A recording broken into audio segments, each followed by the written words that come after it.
आज से पहले एक प्लेट में हिंदू भाई और मुस्लिम भाई खाना खाया करते थे, लेकिन आज हमारे दिलों के अंदर इतनी नफरत पैदा कर दिया, इतनी नफरत पैदा कर दिया। अगर रास्ता चलते भी हैं तो एक दूसरे को ठोक नमस्कार नहीं करते। नहीं तो पहले अगर रास्ता चलते थे कोई हिंदू भाई नजर आ जाता था तो आदाब भाई, प्रणाम भाई, नमस्कार भाई। कोई मुस्लिम नजर आ जाता था सलाम अलैकुम, वालेकुम सलाम। आज ये मोहब्बत कहाँ चली गई?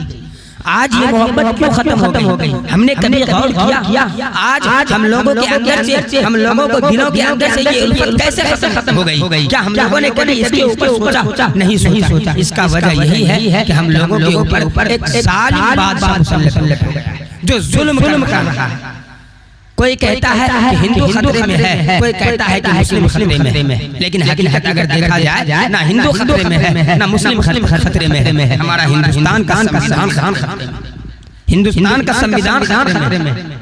हिंदुस्तान का संविधान कहता है कि ये जमहूरी मुल्क है, यहाँ हर एक शहरी को बराबर का दर्जा दिया गया है, यहाँ हर एक जात, हर एक धर्म को मानने वाले मिलजुल कर रहते हैं। लेकिन यहाँ आपस में लड़ाई हो रही है, दंगा हो रहा है, फसाद हो रहा है, एक दूसरे के लिए अपने दिल के अंदर कीना बैठा के रखे हुए हैं, अपने दिल के अंदर बगावत रखे हुए हैं, एक दूसरे के लिए नफरत की आग भरी हुई है हमारे दिलों के अंदर। एक दूसरे के प्रति न जाने कैसी सोच रहे हैं जिससे हमारे और आपके अंदर इंतशार और दरार पैदा हो रही है।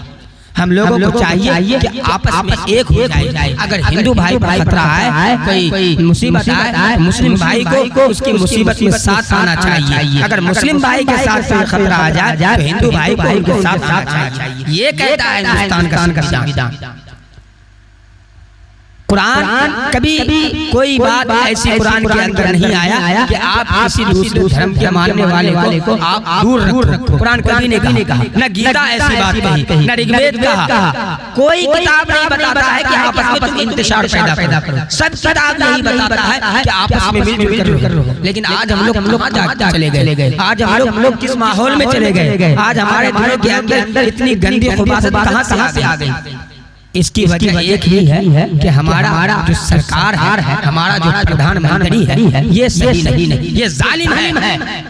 इसकी नजर गंदी है, इसकी सोच गंदी है, ये हर किसी को परेशान करने के लिए चाहता है। मेरे मोहतरम बुजुर्गों, हम किसी के बहकावे में नहीं आए। हम लोगों को चाहिए कि हम लोग आपस में मिलजुल कर हम लोग आपस में इंतशार पैदा ना करें, इख्तिलाफ पैदा ना करें। हम लोग आपस में लड़ाई झगड़ा दंगा फसाद ना करें। हम लोग आपस में एक दूसरे के लिए अपने दिलों के अंदर कीना ना रखें, कपट ना रखें। आपस में जैसे दो भाई रहते हैं वैसे मिलजुल कर रहेंगे इंशाअल्लाह। मैंने खुतबा के अंदर दूसरी आयत करीमा तिलावत की थी, या अय्युहन्नासु तक़ू रब्बकुम, ए लोगों अपने रब से डरो, ए लोगों अपने रब से डरो। देखिए कुरान कह रहा है ए लोगों अपने रब से डरो। वहाँ पर ये नहीं कहा ए मुसलमानों अपने रब से डरो। कुरान ये जुमला नहीं कहा ए मुसलमानों अपने रब से डरो। कुरान कह रहा है ए लोगों अपने रब से डरो। याद रखिए, मैं आपको पहले ये बात बता, जिसको हम अल्लाह कहते हैं, जिसको हम अल्लाह कहते हैं, उसी अल्लाह को हिंदी में भगवान कहा जाता है। सिर्फ जुबान की फर्क।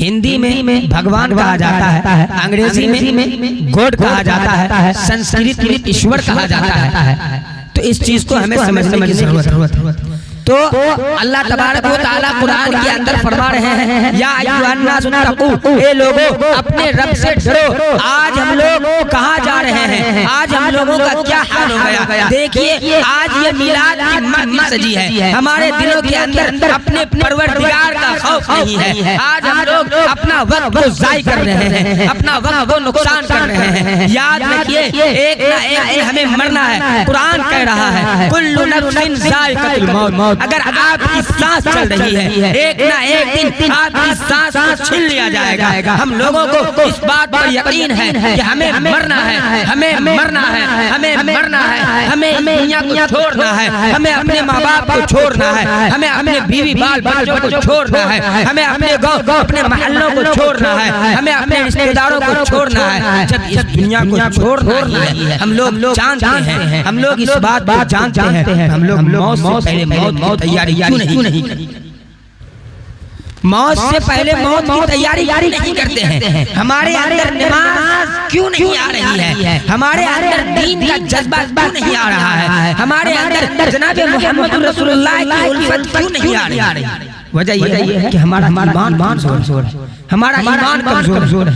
आज ये जो महफिल सजी है, ये महफिल सजने का एक मकसद है। वो मकसद ये है कि कल की तारीख में जनाब मोहम्मद आरिफ साहबजादी उनका निकाह होने जा रहा है। और निकाह एक सुन्नत है, निकाह शर्मगाह की हिफाजत है, निकाह बुराइयों से रोकने का एक जरिया है, गुनाहों से बचने का एक जरिया है। उसी सुन्नत को कल जिंदा किया जाएगा इंशाअल्लाह। हम लोग सुन्नत को जिंदा करने के वक्त यहाँ मौजूद रहेंगे और आरिफ भाई के कांधों पर हाथ रख करके उनका सहारा बन करके हम लोग यहाँ इंशाअल्लाह मौजूद रहेंगे।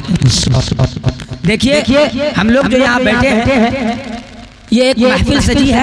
यहाँ कुरान और हदीस की रोशनी में कुछ बातें होगी। नबी पाक सल्लल्लाहु अलैहि वसल्लम की शान में नाते पाक को भी गुनगुनाया गया और गुनगुनाया जाएगा। तो यही सबके सदक़े में आखिर में एक दुआ होगी और उस दुआ में जो मांगी जाएगी वो यही बात तो मांगी जाएगी कि ये सुन्नत को जो जिंदा कर किया जाएगा, अल्लाह इस सुन्नत को कबूल करे। और जिस तरह की भी अगर कोई रुकावट है, परेशानी, मुसीबत आए तो अल्लाह उस रुकावट को भी खत्म फरमाए, उस परेशानी को भी खत्म फरमाए और आसानी के साथ ये सुन्नत जिंदा हो जाए और खुशी खुशी दोनों परिवार आपस में मिलजुल करके रहने लगे।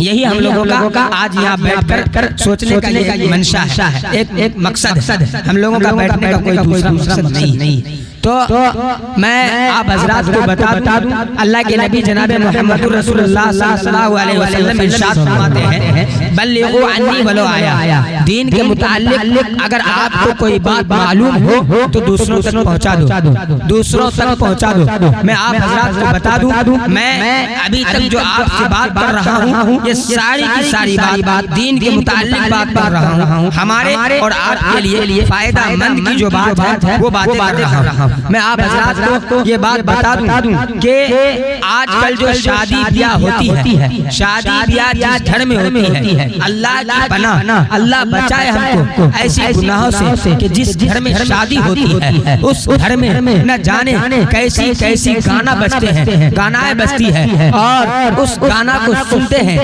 घर के अंदर बैठी हुई मेरी माँ उस गाना को सुनती है, घर के अंदर बैठी हुई मेरी बहन उस गाना को सुनती है, घर के अंदर बैठी हुई मेरी बीवी और मेरा बच्चा। याद रखिए एक चीज को, चाहे वो कोई भी धर्म से ताल्लुक रखता हो, बुराई होती है और वो बुराई को बुराई समझता है, चाहे वो कोई भी धर्म से ताल्लुक रखता हो। मैं किसी विशेष एक धर्म को नहीं बोलूंगा, वो चाहे मेरे हिंदू भाई हो, वो भी बुराई को बुराई समझता है, वो मुस्लिम भाई हो, वो भी बुराई को बुराई समझता है। अगर ये शादी का घर है और इस घर के अंदर अगर डीजे बजा दिया जाए और नाच के महफिल को सजा दिया जाए, न जाने मेरे कितने ऐसे नौजवान भाई होंगे जो एक शौक से उस नाच को देखने के लिए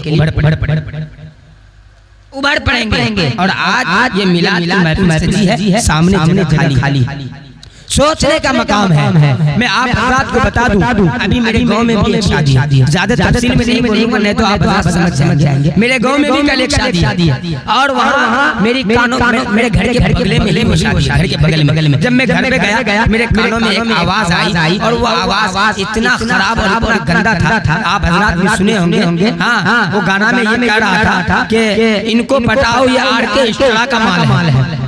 जरा सोचिए, उस घर में मेरी माँ नहीं थी, उस घर में मेरी बहन नहीं थी, उस घर में मेरी बेटी नहीं थी। क्या उसके कानों में पर्दा लगा हुआ था? क्या वो नहीं सुन रही थी? हम भी उस एंजॉय को एंजॉय ले रहे हैं और साथ में अपनी माँ और बहनों को भी नचा रहे हैं। ये कहाँ तक सही है? ये कहाँ तक सही है? मेरे मोहतरम बुजुर्गों, ये दुनिया है, याद रखिए जब मौत आएगी, मौत आपको दबोचेगी। कब्रिस्तान के अंदर हम और आप किसी दूसरे को या हमी को आप कब्र के अंदर लेकर लेके जाएंगे, कब्र के अंदर दफनाएंगे। जब कब्र के अंदर फरिश्ता आएगा और मुझसे पूछेगा क्या तुमने किसी शादी घर में गया था और वहाँ पर इतनी बुरी गंदी गाना बज रही थी, क्या तुमने वहाँ आवाज उठाया था? वहाँ पर माँ भी बैठी थी, बहन भी बैठी थी और बुराइयां खुले आम हो रही थी, क्या तुमने आवाज उठाया था?